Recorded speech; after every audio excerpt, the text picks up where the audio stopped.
So thank you for this conversation. And the first question is about present and future of cinema, because you say you are optimistic about future of cinema, and do you still are optimistic about it? And I read cinema is in better health than at any time in its history. Is it true for you?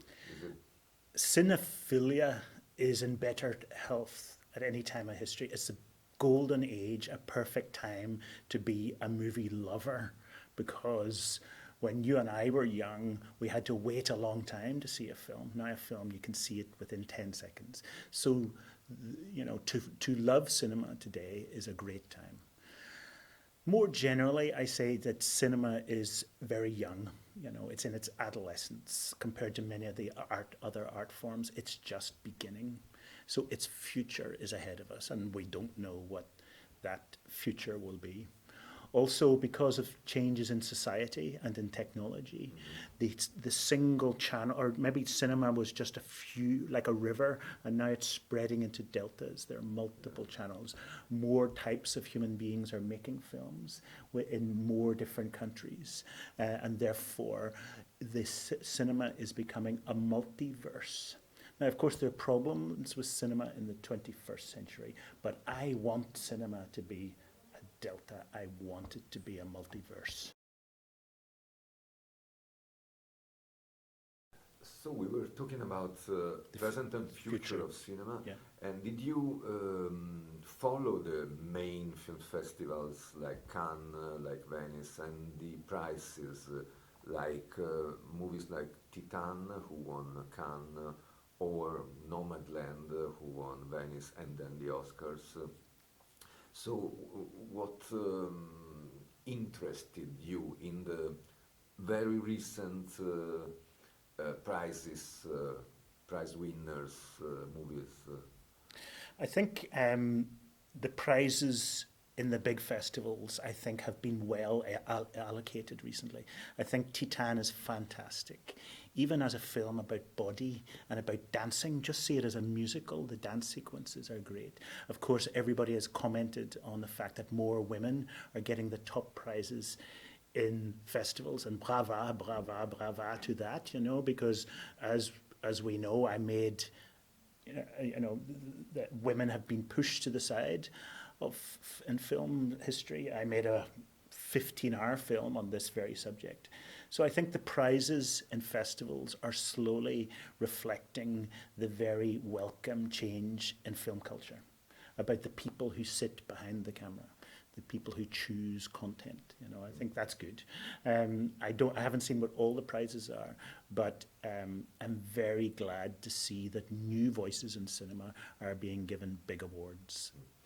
So the chain of power is changing, and the women are getting more and more importance, and yeah, the means of production has to be owned by a broader range of people, to use an old Marxist term. You know, I think it's going too slow, I think, you know, but the change is happening. It's happening sometimes in other countries more than the Anglo-Saxon world, I think, you know. But here in Italy, somebody like Alice Rohrwacher, for example, wow. A culture like Italy, which can we say is has been quite macho, has been slow to let women make films, you know. But a country like Iran has many more great female directors, and Sweden, of course. And so we can learn. We have to look around the world where women are making great films and ask, what did that country do right, and what can we learn from them? You were very interested into Iranian new wave, and now is it still going on, like with people like Farhadi, or I don't know, or is it more quiet than before? You know, everything goes in cycles. And Iran, I've got Forough Forzad, we had Abbas Kiarostami, and You got Abbas Kiarostami there? Yes, there he is, but it's upside down. And when Abbas Kiarostami died, you know, he was such a sentinel figure. He was a kind of godfather figure. Then there was a sense of loss. You know, Farhadi came along, but it's a different type of cinema. It's more like a novel, you know. So I think that Iranian cinema probably is not as great as it was perhaps in the 90s. But then you look at, I've forgotten, Jafar Panahi's son's film called On the Road or something like that. And it's a masterpiece, you know. So the reason why Iranian cinema is very good, has got deep roots. There's no tradition of the novel, but poetry is more central to life than in most other countries. And so the poetic aspect of Iranian cinema comes from that, I think. Also the interest in childhood and those kind of non-cynical parts of the human spectrum. This all makes Iranian cinema very good, but it's not as great as it was. Which is still amazing because it's in a country which is under strict rules. Yes. But when you think of what those rules are, it's things like no sex, no violence. So that pushes the filmmakers onto other parts of the human spectrum, you know, like, you know, cooperation or deception. So it pushes them onto a very kind of humanistic part of the spectrum. And, you know, the kind of search, a kind of mysticism, a kind of, you know, almost Sufism at times. So, you know, of course, I totally disagree with the Iranian government. I think it's fascist in some ways. But, you know, working in those circumstances forced people to ask really interesting questions. And when Mohsen Makhmalbaf left and when Samira Makhmalbaf left, you know, their work was not as good as when they were in Iran. But then Abbas Kiarostami said, a tree grows best where it was planted. And about Italian cinema, Si. you were fascinated by Alice Rohrwacher's work, Si. and you're going to work with Alba Si. in a project you won't tell about. What interests you in Italian cinema? Which authors, apart from Alice Rohrwacher, Yes. interest you? Yeah, I mean, I think the whole of Italian cinema is interesting. Italy has way overachieved in cinema. Go back to Elvira Notari, for example, in Napoli in the 1920s. Wow. You know, and then of course you come to Zavattini and that whole movement there, you know, which tried to detox cinema, you know, and the idea of detoxing cinema, removing the fascism, was very, very interesting, you know. I love Zurlini, love, you know, The Girl with the Suitcase, the English title, you know, with Claudia. It's one of the most beautiful films, you know. And of course, Pier Paolo Pasolini, not only his films, but his poetry and his novels have really been a key influence on my life as a human being and as a filmmaker. And then Alice's work, you know, I think it's the sincerity of it. There's a kind of slightly mystical sincerity there, which really touches me. Like Lazzaro, the way Lazzaro, people touch his head as if he's a saint, as if he's something in a Giotto or a Pontormo. Magnificent. She is Pasolinian in a way also. And what about the others, Italian filmmakers like, I don't know, the Di Innocenzo's brothers, or Garrone, or Sorrentino, or Si. Moretti, or Si. Garrone? See, I love Garrone very much. I mean, I think he's really great. Sorrentino, when he's great, has got... I think the great beauty was like taking drugs. I felt high after it, you know. I think he's brilliant at a kind of euphoria or something. So yes, the more modern filmmakers, I think, are very good. I wasn't so keen on Sorrentino's last film. I felt it a bit cruel, But you can say that the 80s were a tough. Last one, you mean è stata la mano di Dio? It was the See, hand of God. yeah. There's a lot of harsh comedy in there, but it's got brilliant things in it. Yeah, so there's great things happening. I mean, Italy has to be very proud of its cinema. It's done brilliantly. I know it's been up and down, but it's done brilliantly. And I personally was very influenced by something that Federico Fellini said. He said, shoot a silent film and put a radio play on top. And that's basically what I've been doing for years. I shoot almost always with no sound in my films, and then add hopefully a reasonably poetic or complicated soundtrack on the top. Deep influence. Oh yeah. Which is your method in constructing your movies, your documentaries about movies? Yes. I try not to use a computer if possible. I always scribble. I always scribble my films on pieces of paper. So, for example, the film Story of Film: A New Generation. This is the script. This is the actual script. Oh. And different, things get added to it and scribbled out and changes. But I find that, and it gets, and then this hangs on the edit suite, and I made a film about the great producer Jeremy Thomas. And this is the script. Same thing. So, and in this one, for example, for me, when I make a film, the crucial thing is the structure of the film. I always know the structure before I start.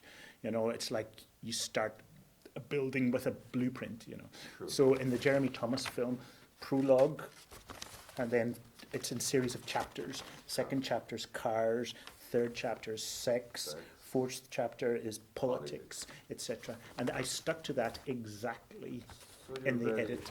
Artisanal. Very, very low tech. Pencils, bits of paper. Architecture is my first love. And when you look at buildings, the first sketch of Corbusier, voilà, Corbusier, first sketch of Corbusier, the first sketch of like Alvar Aalto, for example, these sketches remain at the center of the work. And that's what happens to me. So you prepare the structure, yes. Then you fill it with... Exactly. So what I want is maximum structure, but maximum freedom within that structure. Mm-hmm. So you get the structure right, and often, like this, I can talk about the film that I've made with Alba Rovacar. It's about the rise of fascism in Italy. And I knew the structure within about one day and stuck to it. But within that, you have massive freedom. I'm very influenced by Gertrude Stein, the American writer who lived in Paris, and she said that imagination is observation plus construction. I think Pasolini would agree with that. The construction is solid. The observation must be very improvised, like jazz. Sure. So that combination I love. Okay. It means that you're never completely lost in the film. I go out in the morning with my camera. I don't know what I'll see. I'm looking for something unexpected, but I know how it will fit. Sure. And preparing the story of film, you were traveling a lot. Yes. Because you, I don't know, you went even to Moscow or China, India, West Africa, North Africa, all over America. In some cases, just to shoot in front of a cinema. Well, Catholic. I was brought up very Catholic, so the pilgrimage. The idea of the pilgrimage, you go to the place. I do not believe in God now, but Catholicism stays on you, like stigmata. This is like stigmata. So, yes, that idea of the sacred place, the source of the Nile, is very valuable to me, because I'm not in the factual business. I'm not a historian. I'm a sort of lover of cinema. You're trying to make a kind of poetry like Pasolini, and so you want to go to sacred places, whether it's where Satyajit Ray filmed Batar Panchali, or where Battleship Potemkin was first premiered in Moscow. These places stay with me for the rest of my life. You know, So they are kind of fuel. pilgrimage in you, Yeah. like going to La Mecca or See, yeah, no, exactly that. You know, and it's they stay an image in your head, and they are there forever. Yeah. You know, there are things I did last week that I can't remember, but I remember every one of those journeys to the sacred sites of cinema. Yeah, sure. And if cinema is our religion, which it is for me, and then why not use the language of religion? And is this kind of religion changing with the advent of Netflix, Prime Video, all the platforms? Yes. Yeah, I mean, you can't feel that you're in the house. You can't feel as if you're in a cathedral when you're sitting at home watching Netflix and eating pizza. That's not possible. You know, it's not sacred. It's prose, not poetry. That's okay. You know, we watch films every way in domestic settings, but also in movie houses. I often compare it to, you know, in the religion of Islam, you have your prayer mat at home, and you say your prayers, but also you go to the Friday mosque. So we movie lovers have our TV at home with our Netflix. That's like the prayer mat. But we also go to the mosque, which is our cinema. You know, and I think it's not fully satisfying to watch a film at home with pizza, because we can stop it. We need the mosque, you know, because we want to, you know, we want to feel the sublime. We want to experience something that is bigger than life, bigger than ourselves. You know, we all do as human beings. We want the comfort, especially during COVID. We wanted to feel safe at home, but we also want to feel the opposite of safe. That's why people jump out of airplanes, and that's why people do extreme sports, you know, and every human being likes a kind of thrill of some sort. And cinema is an affordable thrill, an affordable sublime. Sure, an affordable sublime is great. And movies made with the iPhone or with Yes. a cell phone, do that free us or not? And does it have an impact in the industry or not? You know, Corbusier said, he said, the technology is the aesthetic. So if we film with an iPhone, then it creates an aesthetic. There are things that it can do and can't do. And we can't fight against that aesthetic. We go with that aesthetic. What is the visual richness of filming on a small camera like this Canon? What's the visual richness of filming on a phone? My phone has a 4K Leica lens on it. That's better than anything Charlie Chaplin ever had. Wow. This is wholly positive. Of course, people can use it like every piece of technology. Some people will use it imaginatively, and some people will under-imagine it, underuse it. But that's nothing to do with the technology. That's to do with what's in here. Sure. And I was wondering, these days, the use of, let's say, the cinematic apparatus by Zelensky. See? Have you ever thought about it? The way he can use propaganda, Yes. the way he is filmed. Yes. Well, Zelensky and his team come from television, and they understand television. One of the things about television is it's live often, and the liveness of an image. What we're doing now is not talking live, of course, you will show it after, but there's something about liveness which is exciting. That's why Zelensky has been appearing live in parliaments around the world, at the Cannes Film Festival. They get that adrenaline. I mean, he and his team really understand what makes a moment potent, about how to speak on camera directly, emotionally, etc. They understand all that. I would say it's not cinematic, but it's very good understanding of what television is. And I like television. And the opposite, Putin is more rigid in Yes. his imagery. Yes. Putin is not a visual thinker, you can tell that, you know. Putin's imagination was formed, you know, under the KGB, and he's a desk man. You know, he sat in rooms with loads of papers and discussions and smoking. You know, there is not a visual imagination there. So he really does not get what an image says. Hence those terrible pictures of him sitting on one end of a table and Macron sitting 10 meters away. This does not say what Putin wants to say, you know. So, you know, obviously in Russia there's a great tradition of literature and of cinema, but Putin and his team are not visual thinkers. Sure. And there's a point in a documentary made by Oliver Stone. Oliver Stone shows Putin Strange Love. Oh, yes, yes. Yeah, and it's crazy because he brings the DVD and he says, you must watch it. They watch it, and Putin is serious. He is unable to laugh. No. He won't understand. I mean, I've never met Putin, but he won't understand Dr. Strangelove. The irony, you know, the thing that's in front of you is being mocked.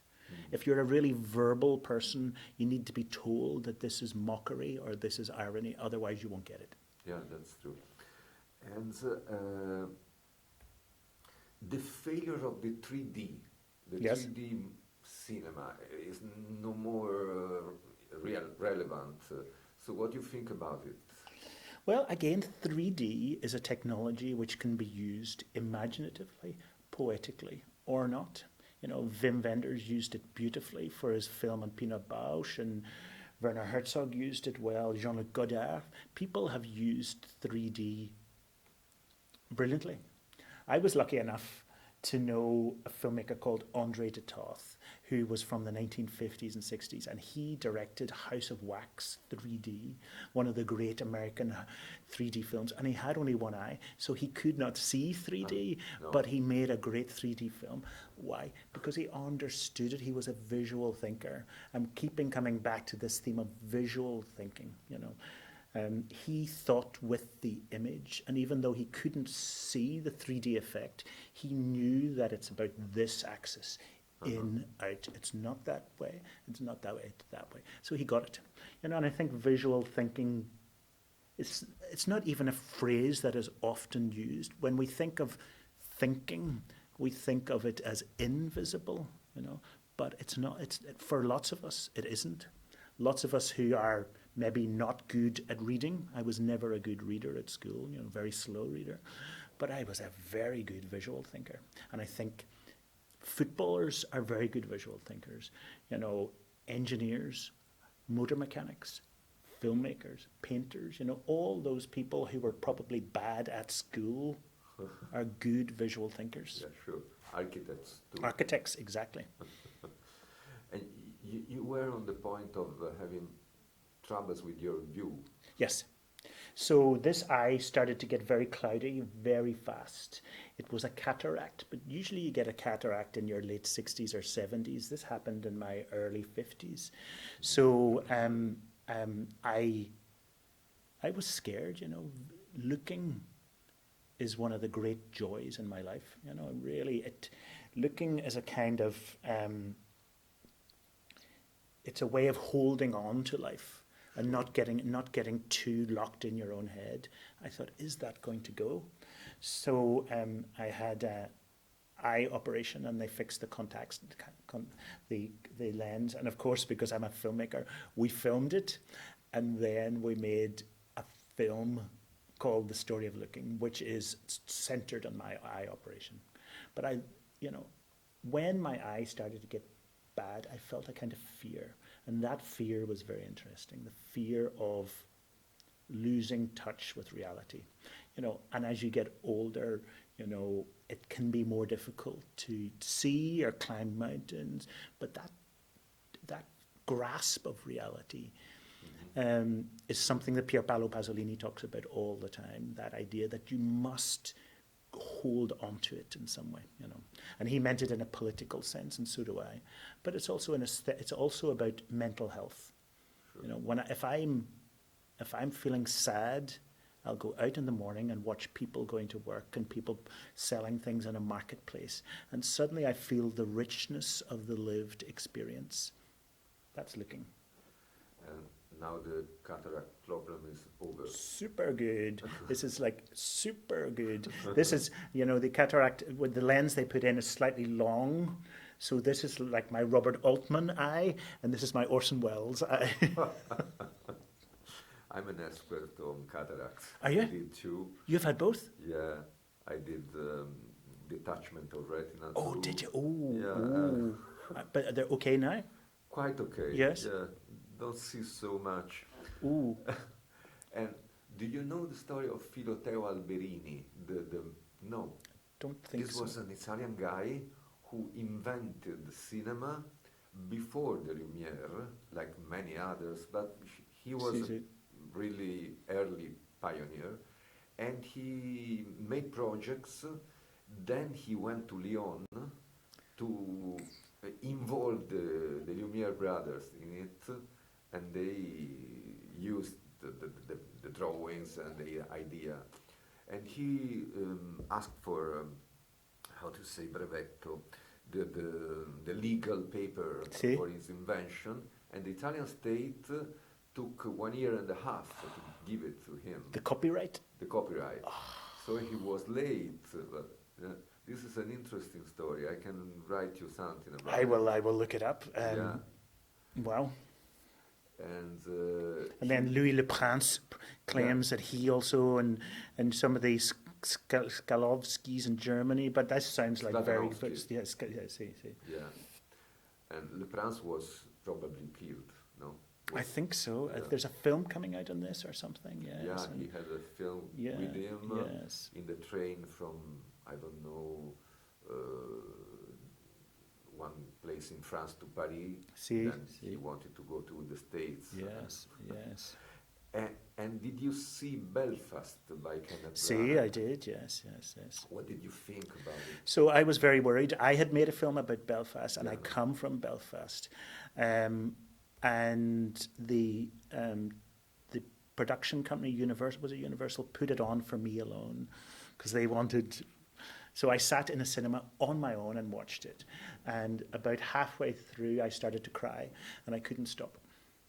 And the reason is that so much that is made about Belfast and Northern Ireland is about a problem. And it feels that it have to explain the historical context. This film did not explain historical context, and it was about love, 3 layers of love: grandparents, parents, and childhood. And I was deeply moved at the fact that it did not try to explain the war, because I don't need to have the explanation, you know. So I think he did something very special. I think it's his best film by a mile, and I think aesthetically it's really interesting. The influence of Charles Laughton, Night of the Hunter, and of course the influence of High Noon, etc. I think it's really good work. That's great. I'm happy to hear that. And the last question is about gender parity. Yes. And all the inclusion related problems. How are they now treated by cinema? And which was the impact of the metoo movement, Yes. in your opinion, on cinema? Yes, I believe in gender parity. I think we should, if you're running a festival and you're only showing 10% of films made by women, you're doing something wrong, because there's so much good stuff.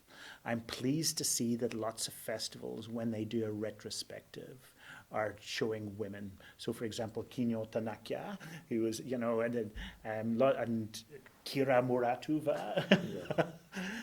These people, you know, I think this is very important. Of course, it goes without saying that women will make terrible films, you know, really terrible films. Women are no better at cinema than men, but no worse. And men, we have been making terrible films for decades. And so, you know, the women who get access to the cameras will make rubbish films. it's going to be painful for a while because there'll be really talented men who, you know, don't get money to make their film because more women have to be given money, and that's going to be hard. It's going to be rough for men of all ages, but we have to accept this roughness, I think, in order to change the world, in order to remove that inequality. And any kind of revolution can be painful. In English we say you can't make an omelette without breaking eggs, and I think that's happened. Yeah. There's another kind of revolution is the one related to the accusations about yes, actors, yes, filmmakers. yes. And for me, it's really important to mention that the woman who founded the Me Too movement said this is for anybody. Anybody is Me Too. It's not only women. You know, she made that explicitly clear that men can be the subject of bullying and sexual violence as well. Obviously, the majority are women, but it's always good to remember that, you know. And I think something like the Johnny Depp and Amber trial, you know, I think that it created a kind of crisis in the Me Too discussion because it's clear that nobody was the pure, simple victim here, you know. But then we know that that's what humanity is like. So Me Too is never simple.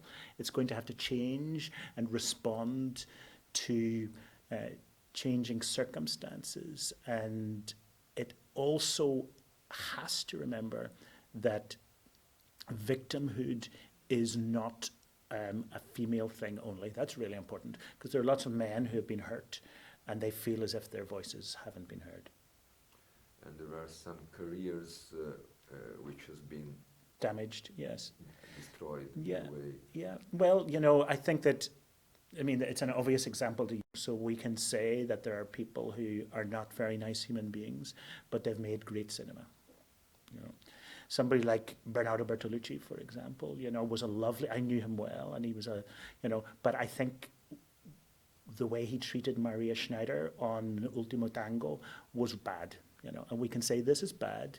She was upset, and then he admitted that they didn't tell her what was happening sometimes. You know, this is wrong, but it doesn't mean that that Bertolucci's films aren't great. Il Conformista will always be Il Conformista, you know. But it is right to say, you know, Bernardo, that was the wrong thing to do. We shouldn't have treated Maria Schneider that way. It's correct to say that. But overall, somebody like Bernardo, you know, has been very good about women, bodies, nudity, you know. I said to him once, why is there so much male nudity in your films? He said, because I'm a feminist. So, you know, I think that, you know, we have to, say, when something's wrong, we say it's wrong, but it doesn't mean that everything else is wrong. Sure, I think the same. And many Italian filmmakers are not irreprehensible in their life. Of course. Like De Sica or Rossellini or many. Yeah.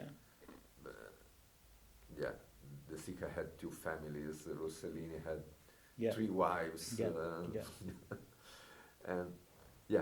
But I think, you know, there's another issue about, you know, an old movie like Gone with the Wind, for example. I think it's right that that whoever owns that, I think it's right to say before Gone with the Wind is screened, this was made at a time when racism was pervasive, and the audience needs to know the context. So I think it's appropriate to do that. You can't just put it on a screen and say, here's a big entertainment, you know, because lives were damaged in the. So it's context, historical context, yes, always. Which doesn't mean that you don't have to see that movie because of. No, you just give it some context. I thank you so much. Probably I forgot something, but I don't remember at the moment. So. Very interesting questions. Thank you. Oh, thank you for the very interesting answers. And then thank you so much. My pleasure. My pleasure.